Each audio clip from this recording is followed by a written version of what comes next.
My name is Cecilia. I'm here with Christian Espinosa, who teaches ECSA for Alpine Security. And Christian, can you tell me a little bit about what ECSA is? What kind of a course is that?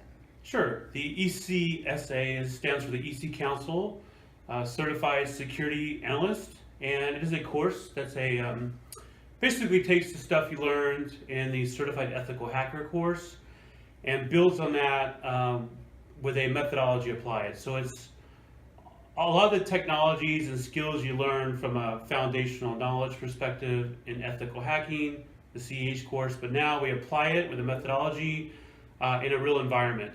And one of the cool things I like about the ECSA course is the course is probably 60 to 70% hands-on. And that to me is very important as an employer, because if somebody passes the ECSA certification, I know that they have the hands-on skills, not just the knowledge, but they can actually apply what they've learned. Because to pass the certification, you have to do a hands-on practical before you can even take the multiple choice exam. Oh, that sounds good. So what are some of the topics that are going to be covered in this course? So it's a pretty intense course. So there's a lot of topics. From an overall perspective, we cover the hacking methodology. So in an operational perspective, you can apply a methodology, follow that methodology to do your exploitation ultimately. So with that methodology, we go over the reconnaissance phase, how to do some reconnaissance on your targets, how to discover your targets, both passive and active reconnaissance. And then you get into how to discover vulnerabilities. And then once you've discovered those vulnerabilities, how to exploit those vulnerabilities. So we cover things like using Metasploit framework to exploit a Windows operating system, things like using SQL map to do database exploitation, man-in-the-middle attacks, pretty much any common type of exploits you'll see is covered in the course, framed with that methodology. And who would you recommend take this class, and what kind of background should they have? Good question. So who should take this course? There are no official prerequisites for the course. It is sort of the next step after you've got your certified ethical hacker. It's the next step in a sort of logical progression. But realistically, anyone can take the course.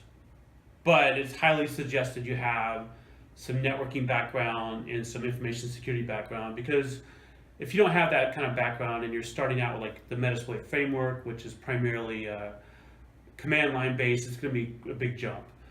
So having some background on networking and some Linux and Windows is a good idea.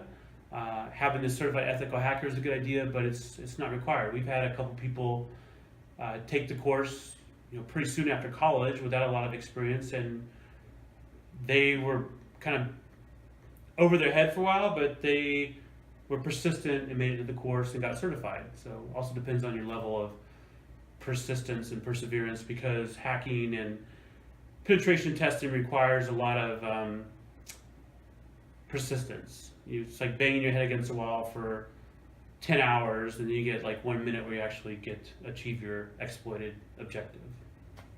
And at the end, there's going to be an examination. Can you tell us a little bit about the examination and what that contains? That's one of the cool parts about the course. The examination is actually 2 parts. The first part is a practical. So the first part of the examination, you're given 60 days.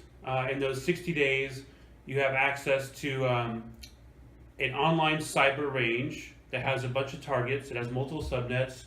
So this network emulates an enterprise network.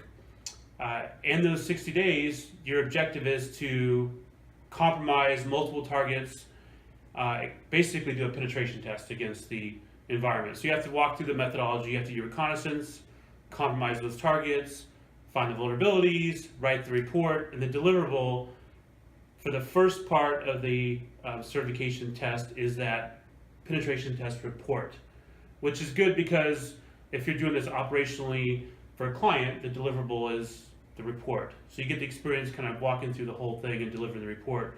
If the report is deemed acceptable, you have to get so many challenges correct, and the report has to be in the right format.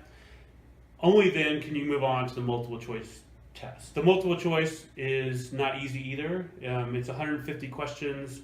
You got 4 hours to take it, and you have to get a 70% to pass. So you have to pass the practical and the multiple choice. You pass both those, and you become a certified ECSA. And Alpine Security offers an exam pass guarantee. Can you tell us a little more about the exam pass guarantee?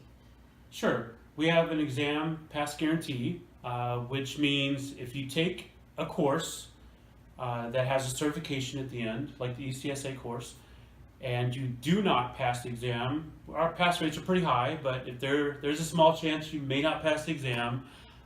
If you don't pass the exam, you can resit our class for free again. All right.